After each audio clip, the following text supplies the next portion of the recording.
let's just do a quick little flow. Still got my mat in the kitchen.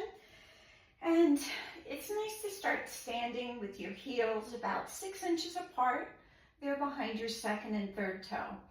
And then like I did in that previous video, when you were in kneeling warrior two, there was that posterior tuck of the pelvis. And I've done that in other videos. If you don't know how to do that, just squeeze your glutes. And then practice standing tall. So you can feel the muscles of the legs hug the bone. You'll feel the back of the core, the glutes engaged, lower belly engaged, and then almost this lightness then drifts up through the crown of the head. So as you're grounding the feet, pressing them down, keep drawing belly in and sweep the arms up. So you're moving the arms without arching the low back. I see people do that often, and you're really just bringing compression into a space where it's not really wanted in the body.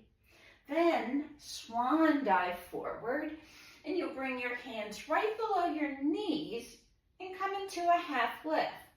I often see people do this too low with struggle. So lift the hands to the knees, tuck your chin in, and back of the skull to the ceiling.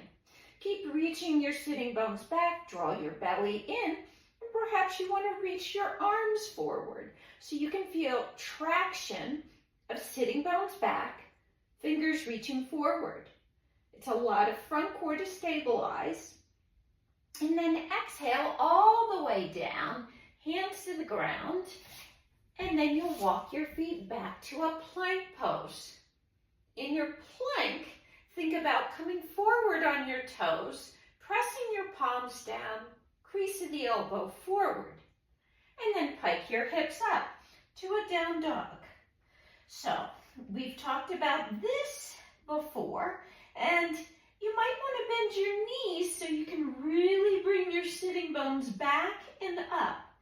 This pose is to elongate the spine. It's traction for the spine. So one side, the back of the pelvis, the other side, your head. We're moving in opposite directions. Give yourself a moment here. And then come up high on your tippy toes. Bring your right thigh bone into your ribs and step forward as you lower the left knee down. Pivot on the left foot. Windmill the arms up to that kneeling warrior two. I needed to move my right foot more over to the left. And then you can lunge forward and back, and forward and back. And then like we did in that previous video, reach your arms up, pull your belly in tight, and then come forward.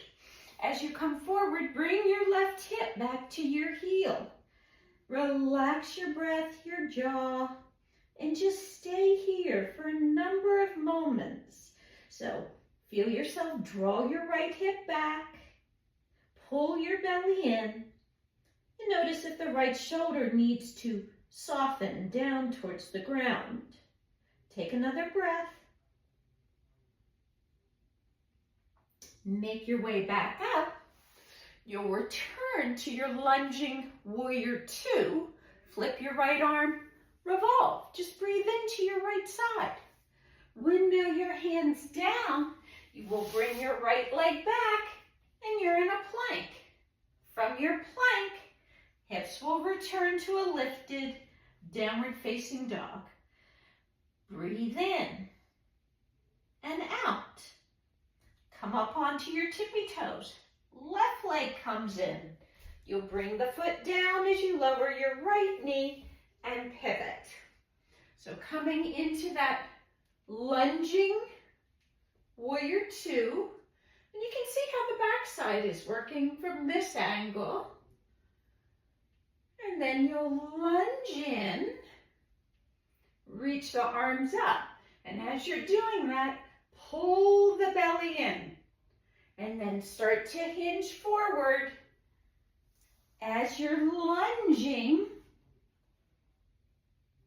and reaching the left hip back.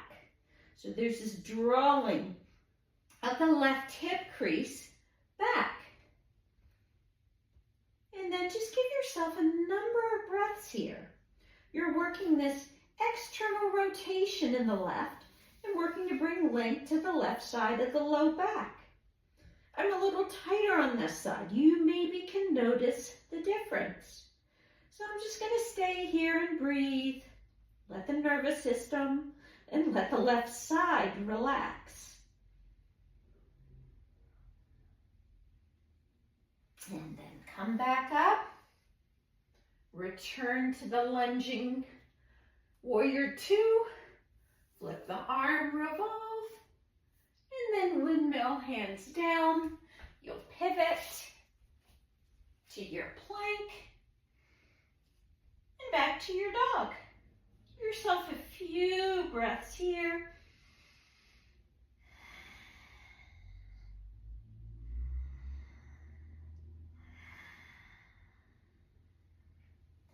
And then your knees can come down and forehead can rest on the mat.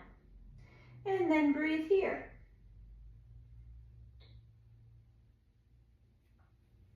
So,